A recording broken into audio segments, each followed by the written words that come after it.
the slowdown in China, whether from trade or other reasons, obviously is causing some pain among multinational companies. So presumably we're more toward the beginning of that reckoning of what, you know, U.S. earnings might fall off in China than the end after this Apple announcement.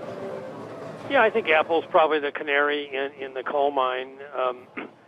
The idea that because China is slowing, they're the only ones feeling pain was certainly drawn into serious question by the